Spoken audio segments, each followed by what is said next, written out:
During this session, I'm going to talk about um, some tips for managing poor performance. This, of course, isn't a science, but there's always a challenge, I think, for people in dealing with poor performers. The first time I ever had to deal with this kind of a situation, I was probably about 28 years old, I'm guessing, someplace in that area. At the time, I was in a completely different career. I had acquired my certification in rehabilitation counseling. I was working with adults with disabilities, and I eventually became the director of this program. I was managing about maybe 10 or 11 employees who were from various backgrounds and some of them did very professional kind of work, and some of them did kind of non-professional work as part of the organization. Ultimately, it led to a situation where I had to fire the person. But I had no idea how to deal with all of this. I just didn't know anything. My undergraduate degree was in psychology. My first master's was in education. Later, I went on and got another master's in industrial and organizational psychology, and still later went on to get my PhD in that same field. But I had never gotten any training, by the way, in any of this, about how to manage poor performance. These are often difficult conversations, and I'd like to provide some thoughts about how you can handle them. And that's exactly actually what the assignment is for this module, which is you're kind of given a case study and you're asked to describe how you would handle this situation, what you would do before you meet with this person, what you'd be doing during the meeting, and what you would do after the meeting. So a number of ideas that are I'm going to give tonight or need to be kind of received with an appropriate caution. I'm not an attorney, so I'm not here to offer legal advice, although I've certainly read what any number of attorneys have to say about this and have heard what attorneys have to say about it when I was working in corporate life. And a lot of these ideas come from a book that's was first published in 1995. The book is actually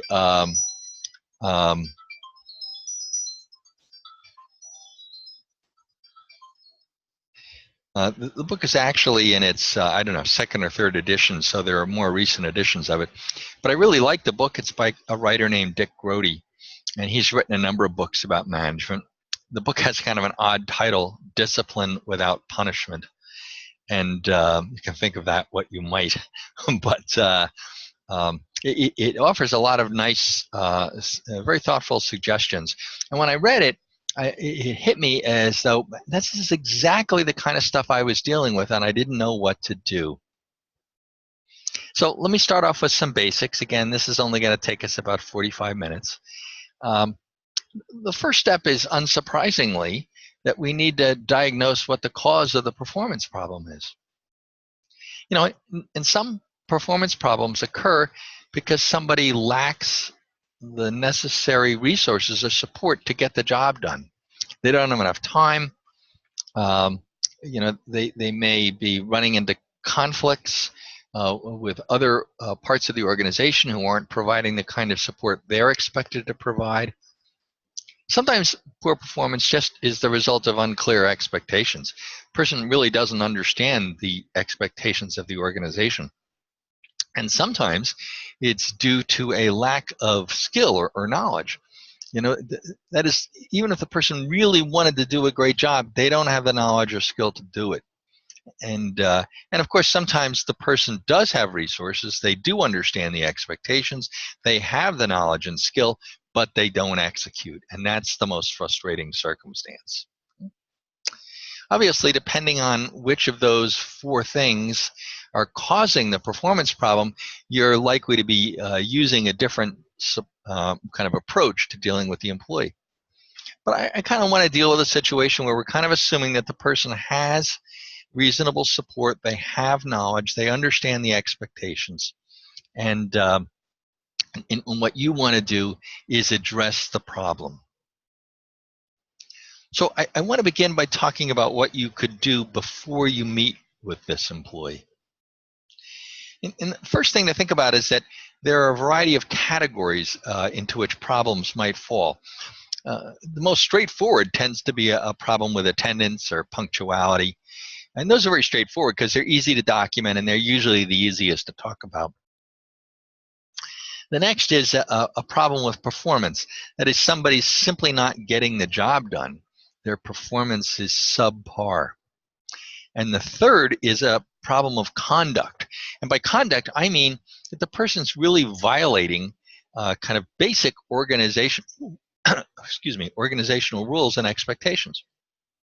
For example, back when I was running this rehabilitation program in my late 20s, at one point I actually saw somebody in the lunchroom pick up a chair and throw it about 15 or 20 feet at somebody else. That's a conduct problem. It's not that they can't perform their job well. This is just bad conduct. And it's usually helpful to try to just focus on one of those categories at a time. The next thing we want to do is we want to determine what actually happened and what the expected performance was. And I always encourage people to write this down where you've got two columns on a piece of paper. The first column is what actually happened. So you want to describe in really specific, unambiguous language what precisely happened.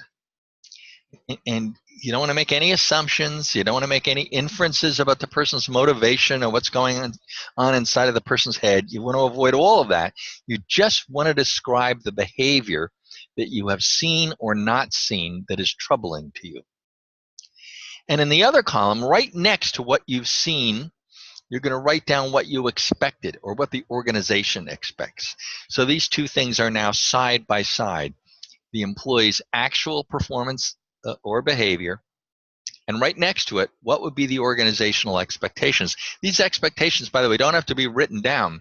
They could be your expectations or just normal expectations that you would expect in an organization. But you want to write them side by side, and you'll see why in just a few minutes. So these are really, really incredibly primitive examples of expected versus actual performance.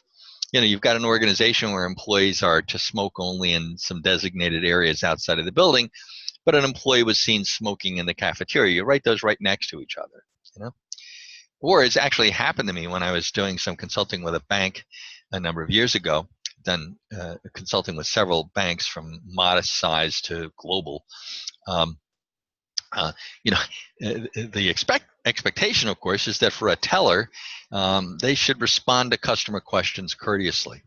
But I was talking to a branch manager one day at this bank, and they said they actually overheard one of their tellers say to a customer, "That's a pretty ridiculous question, isn't it?" So again, we have expectations and actual performance. These are simple examples. Sometimes expectations are more complicated, and sometimes actual performance is more complicated. I think that's certainly the case in the assignment for this module, but that's the basic idea. The next thing you want to do is you want to jot down, literally write them down, some good business reasons why this problem needs to be solved. In essence, you should think to yourself, what if you were talking to the employee and the employee says to you, "I don't see why this is a problem. What difference does this make?" And that's a thought I've had myself one time. When I was very young, I was living in Hawaii and I was working for the Hawaii Department of Labor. And the bus that I took from where I was living in the Manoa Valley of Honolulu, kind of way back by the mountains, the bus came by every 30 minutes. And the bus that I was catching would always get me to work about 5 minutes after the start time. I think the start time was 8:30. And I would always wind up walking in about 8:35. But I didn't see it as a problem because I actually was getting more work done than other people. Other people would kind of stretch out how long it took them to do things. and I was what they called a research statistician. And but I would try to get work really done quickly. So usually by 2 o'clock in the afternoon, I'm asking for more work while everybody else is still kind of killing time. And I'd get that work done before I left as well. And I didn't see why coming in late was a problem. And of course, the supervisor, without me having to say this, unfortunately, it would have been an unfortunate mistake on my part. But the supervisor explained to me that I need to get there by 8:30, not 8:35. And if that meant taking an earlier bus, I needed to do it. And if that meant I was going to get there 25 minutes early, I needed to do it, which is what I started doing.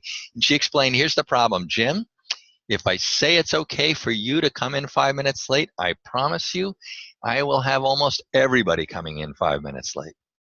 It's got to be by 8:30. So think how you would answer that question. Why is this a problem if the employee asked? Next is for you to think about what might be the consequences if things don't get better. Now, I'm not arguing that the person would necessarily be fired.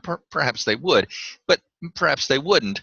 But there might be any number of consequences. They might have to be more closely supervised.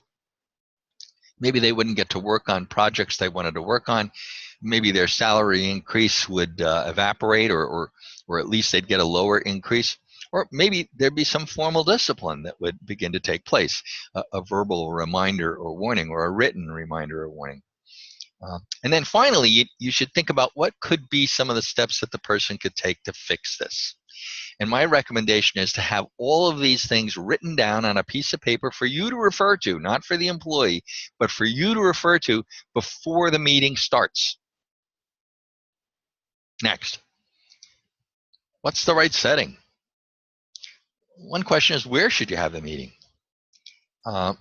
Generally, it's a bad idea if the employee has an office or a cubicle to do it in their space.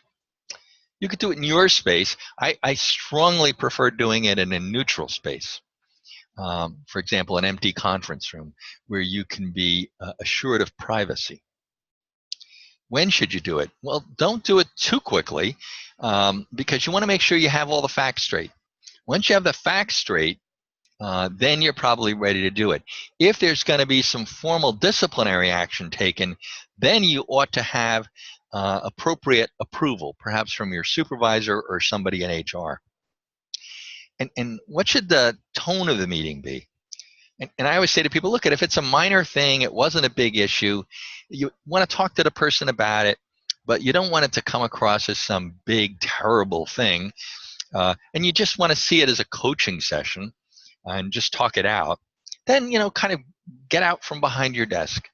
Kind of sit relatively near the person, have your body posture be pretty relaxed so that the person doesn't feel that this is a severe meeting.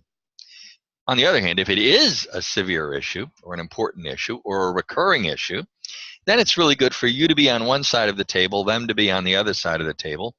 Have all the papers off the desk or table. And use a firm and upright posture. And those simple nonverbal cues convey the seriousness to the person without you saying anything. Who should be there? Generally, the attitude is, with a couple of exceptions that I'll mention, just you and the employee. The more people who are there, more managers who are present, the more the person begins to feel threatened and like they're being ganged up on. Is there ever a time where it makes sense to invite somebody else into the meeting or another manager to the meeting? Yes, if previous experience with this employee suggests that they just deny things. Or if there's any concern about violence, for example. Of course, those are very, very rare circumstances. They're not unheard of, but they're rare. The final category of who ought to be there is if you're working someplace where there's a union. And the union contract might specify that a union employee cannot be in any kind of a negative or disciplinary discussion unless a union representative, such as a shop steward, is present. Finally, how long? These are not counseling sessions. You should be able to do what you need to do in 20 minutes or less. Okay? 20 minutes or less. All right. How do we get the discussion started? You know, a lot of people make a mistake and they spend a bunch of time reviewing all the positive things the employee has done. So the meeting winds up being 20 minutes long, 10 minutes of saying here are all the positives, 2 minutes of saying what the problem is, and then ending with some more positives. And when that happens, the employee just doesn't get it. They don't understand that this was actually a meeting mainly focused on the problem, mainly focused on the negatives. Look at, if you're a good boss, if you're a good manager, you've been saying the positives to people all along. Whenever you see something positive, you thank the person, you express your appreciation, you recognize what they've done. If you're the kind of boss who does that, you don't need to spend a lot of time up front saying all the positive things. You can get to the point. And the idea here, you got to do it in your own language. I'm not ever suggesting that somebody should copy this exact language. Well, but you know, it's kind of like just saying, hey, Chris, I've got a problem. I'm going to need your help to get it taken care of. Or you know, hey, Kathy, I'm dealing with a situation that's been troubling me. I'm going to need your help to get it resolved. You know, that kind of language conveys two things. One is that this conversation is about a problem, and that the person you're meeting with is involved. But it doesn't threaten the person, and it doesn't initially condemn the person in any way. Second step during the meeting, explain the problem. And the best way to do that is to go back to that sheet of paper I talked about where there's two columns. One column says here's what actually happened, and right next to it on the other column is what the company expects or what you expect. And just say it. You know, just say it. So it could be something as simple as, you know, the company expects you to be here on time every day. In the last 2 months, you've been late 6 times. Here are the dates you've been late. So that's a really simple example of just saying, here's the expectation, here's what's happened. I usually think it's best to say the expectation first and then describe what happened. You know, when a client raises this kind of a question, the company expects you to respond by saying X, Y, and Z. But I overheard you the other day, and you didn't say X, Y, and Z. Instead, you said, you know, JKL or whatever. So just say what was expected and what happened. Don't talk about the person's motivation. Don't talk about their bad attitude. I do have a set of slides and a video on dealing with people who are referred to as having an attitude problem. That's worth looking at. Never tell somebody they've got a bad attitude. Describe the behaviors that led you to think that the person has a bad attitude. Don't talk about their attitude, talk about their behaviors. Then, after you've said, here's what we expect and here's what I've observed, then let the employee talk. So just say something simple. Can you tell me about it? Can you talk to me about it? What's been going on? What's happening? You know, anything I should know about? What's going on?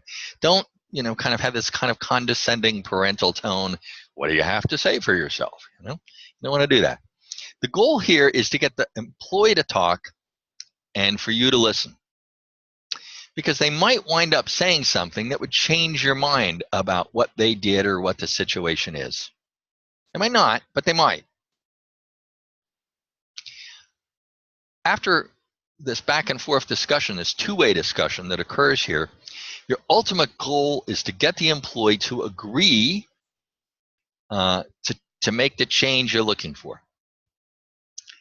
So it could be something as simple as, I'll go back to my punctuality example.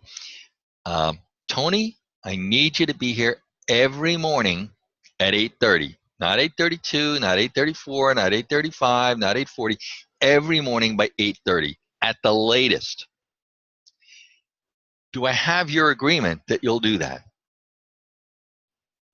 And what you're looking for here is the person who explicitly have to say, yeah, I agree, I'll do that.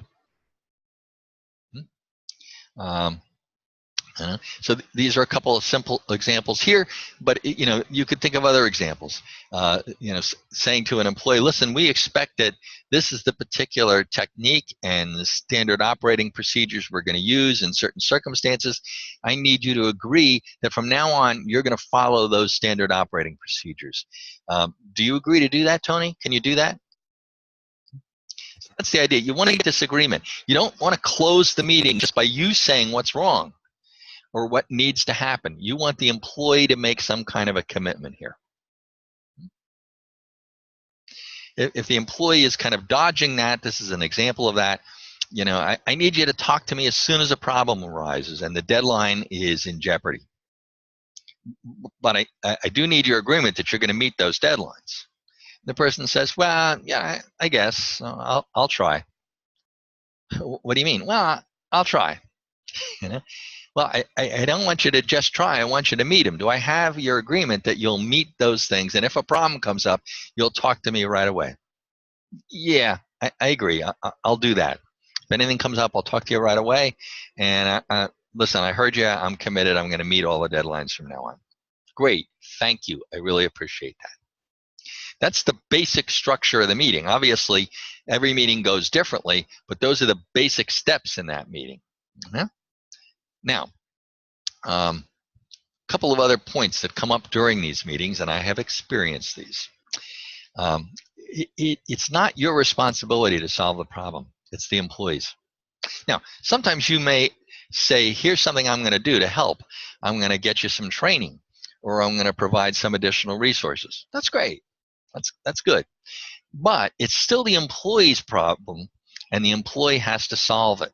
You can offer guidance, but it's always the burden is on the employee to solve it. Here are a couple of quick examples. This is what the author of the book I mentioned calls the yeah, but game. Again, I'll go back to my coming in on time simple example.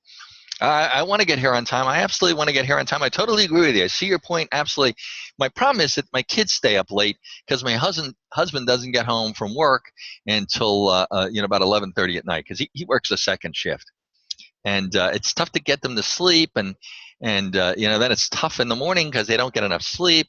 It's tough to get them out of bed, and by the time I do that and get them out of the house, I'm running often 5 or 10 minutes late, and that's why I'm showing up late. It is not your responsibility to solve that problem. If you say, hey, have you thought of trying this? Have you done this? You're not going to win that game. You're not. The person might say, yeah, I tried that. It didn't work. And now they're looking at you like it's your job to come up with a solution for them. It's not your responsibility. So whatever the situation is, you need to say, listen, I agree that it's tough to get the kids up in the morning so you can get here on time. The bottom line is, how are you going to handle that situation so you can meet your responsibility to be here on time every day? I agree that manager over in shipping is really difficult to work with. I've experienced that myself. How are you going to deal with that situation so that you can get the product out on time? Push this back on the employee. Another thing is where, and boy, I've had several employees do this. What this author calls the irrelevancy game.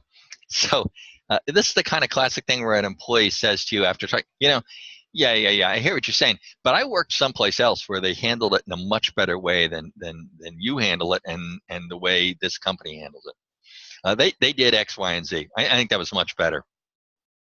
As if they're trying to get you on the defensive now. And the trick to that is what's referred to as dismiss and redirect. So this is a good example of it. You're basically just saying, listen, as far as how they used to handle it where you worked before, we might be able to have a conversation about that someday, but not today. Right now, I need you to agree that you're going to follow the standard operating procedures every time, all the time. And if a problem arises, you'll talk to me immediately so I can offer some guidance and assistance and we can co-solve the problem. Do I have your agreement to do that? In other words, don't go down the path of defending policy, defending what you're asking. Because again, you'll never win that argument. Close the discussion. If it's a coaching session, just say, listen, I appreciate your talking to me. I just kind of see myself when a problem like this comes up as wanting to kind of just provide a little coaching and to kind of collaborate with you on reaching a solution. But if it's a disciplinary conversation, you see it as a verbal warning or a verbal reminder, or maybe a written warning or a written reminder, you need to say that to the employee. You need to say it. So, you need to say, listen, Tony, our conversation today, because it's a pretty serious deal here, our conversation today is going to constitute an oral warning, a verbal warning, or a verbal reminder under the company's policies. So I need you to know that, okay? All right, after the meeting, this is huge, and this was the rookie mistake I made way back when I was about 28. If you don't document the meeting, that is a tragic mistake to make, literally. Because if the problem keeps getting worse, which is what happened with the guy I was dealing with, and literally gets worse and worse, then when it comes time to fire the person, you don't even have documentation about the times you've met with the person. This literally happened to me. I met with this guy a bunch of times over a bunch of months. I didn't document anything. Every time I talked with him, I thought things were going to get better. It seemed fine. He seemed cooperative. I thought, oh, we're good now. But it never got better. It usually got worse. And somebody, when it became time to, it was my opinion, I need to get rid of the employee. And somebody said to me, well, how many times have you met with him, and what were the dates, and what did you say? I had nothing. And I literally had to start from scratch. I had to have more meetings with him and document those meetings. So after every meeting, you want to record the date, what the employee agreed to do, anything you agreed to do, and anything else that might be useful. Describe all that in detail. Now, what does that mean? It could mean that you're going to do this because it's part of a formal disciplinary action. I'll describe that in a minute. But it could just mean that you want to make sure this is documented, and maybe it's such a small thing and you are so confident that this will not happen again that what you decide to do, and this is a great idea, send yourself an email that says, I met with Tony on this date at this time. We talked about X, Y, and Z. I described these expectations. I described here's what's happened. Tony, after some discussion, agreed that from now on, Tony's going to do JKL, and that's great. And then simply send yourself that email. Another strategy is to send an email to the employee that's kind of adopts a very positive tone. Tony, thanks for meeting with me today. I appreciate you taking time out of your schedule to talk. I think it was very helpful for me, and I hope it was helpful for you. We talked about these two things that have happened in the last month, and you described those, and the company's expectations, which are X and Y.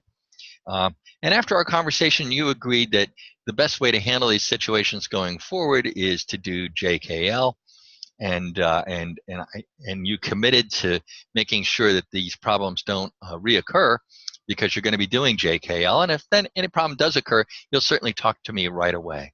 I think that's great. I think those will probably solve the problem, and I appreciate your time talking to me. And if you have any questions about what I wrote here or any questions about our conversation, please feel free to talk to me anytime. Again, I'm appreciative for your agreement and your help. Thanks a lot. So it's a positive tone, but it also does remind the person that you've kind of documented this, right? So you send the employee an email. I'm not arguing that these things need to go in some formal file for the employee. But if it's a formal discipline, like an oral reminder or an oral warning, then that probably should go in a formal file. You might say, well, it's only oral. That's okay. If it's an oral warning, you send an email just like the one I just said and just described, but you add to that, Tony, our conversation today does constitute an oral reminder or an oral warning under the company's policy, and I just want to make sure you know that. And then send the email. And you might say, wait a minute, I thought it was oral or verbal. That's okay. Even verbal and oral warnings or reminders are now conveyed in writing in addition to the face-to-face meeting. Of course, you could send somebody a more serious kind of thing. Many companies use progressive discipline, where you start maybe with something verbal. Maybe you start with coaching, then you do something verbal, like a verbal warning, verbal reminder. And if the problem reoccurs, then you might do a written reminder or a written warning. Everything about a written reminder and a written warning is exactly like I've described up until now. Same kind of meeting. Here's the expectations. Here's what's happened since our last meeting. including, by the way, that at our last meeting you said you would do JKL, but since then you haven't. So whatever, you're again describing what's happened versus the expectations. You explain to the person at the end of the meeting that our discussion today constitutes a written reminder or warning under the company's policy. Before you do that, you want to make sure that you've gotten approval either from your boss or human resources to go down that path, so you're not acting out of line.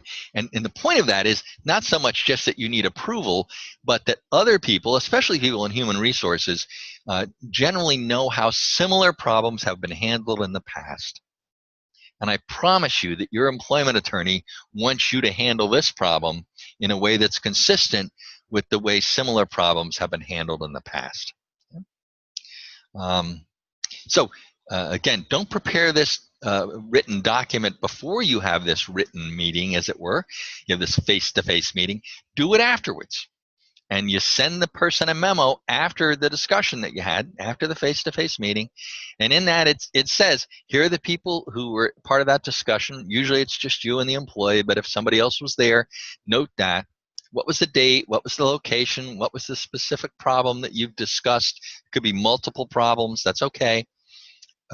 Make a note of any previous conversations and dates you've had, including any kind of an oral reminder or warning that you've given. So we've talked about this on these dates. You can do that, right? Because you've been documenting everything, so you're good. Here's what's happened since our last conversation. This really needs to be corrected. Don't say improved.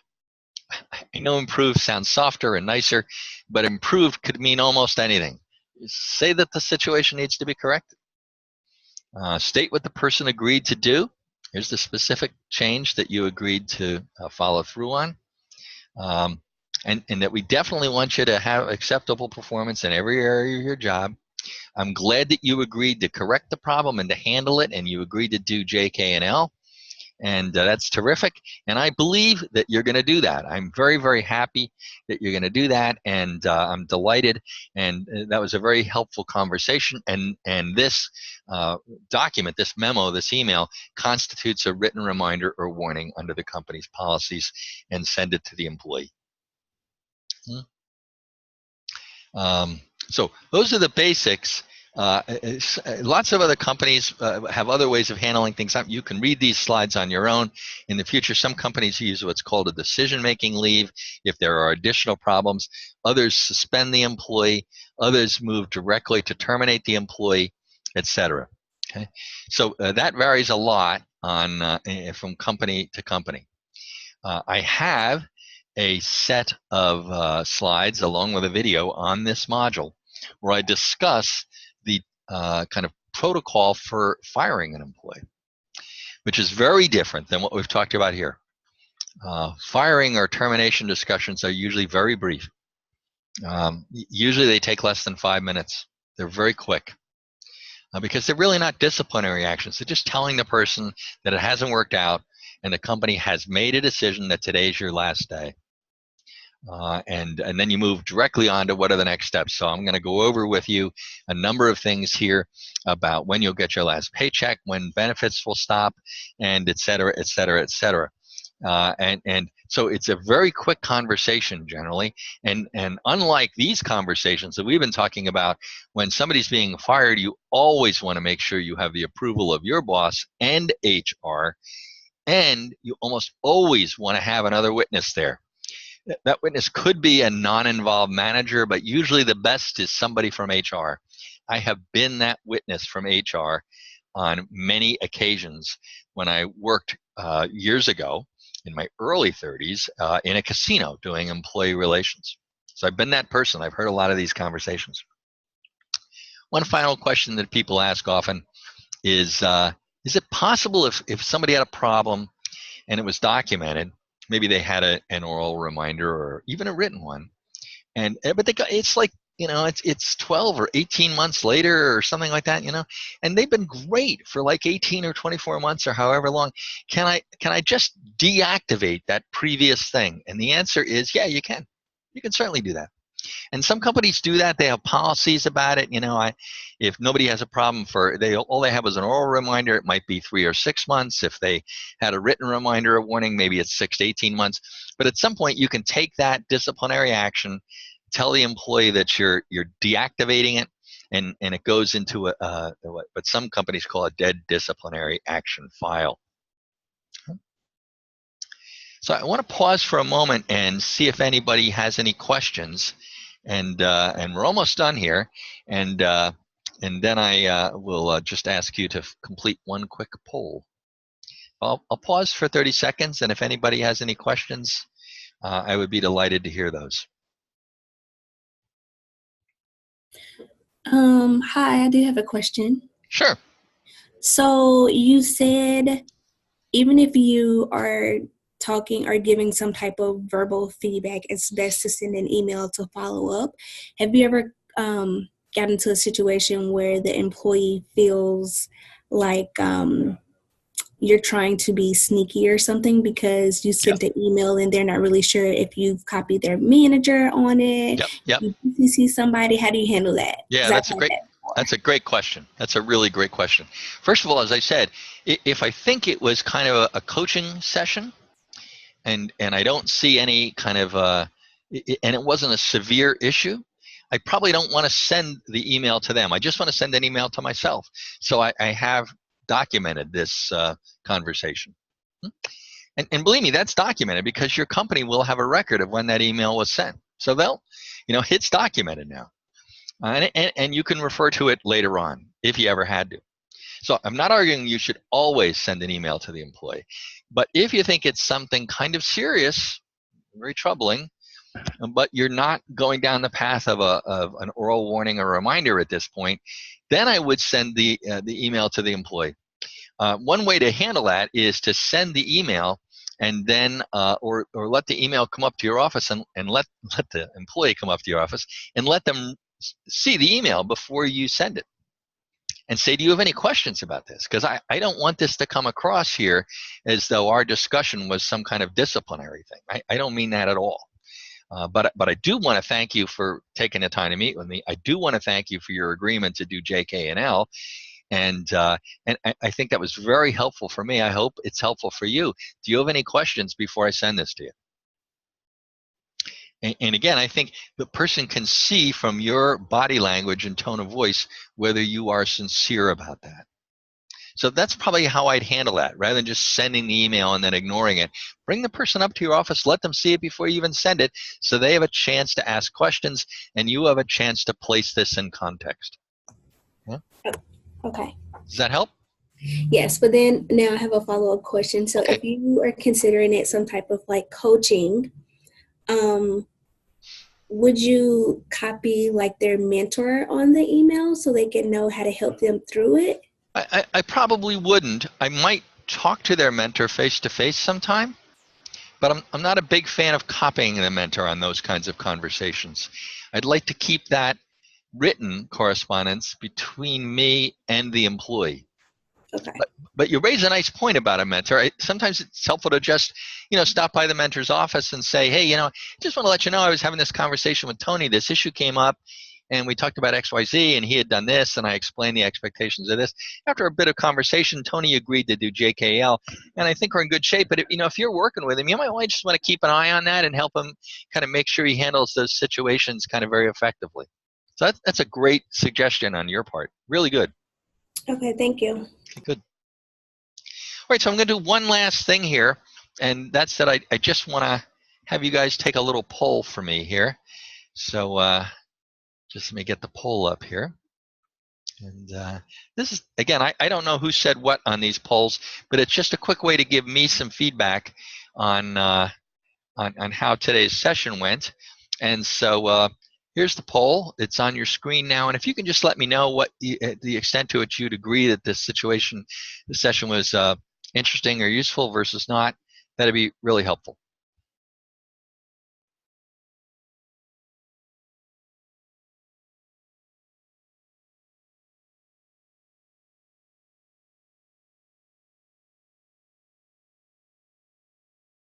Let's give another 10 seconds to make sure everybody's Hold out the poll if I choose to.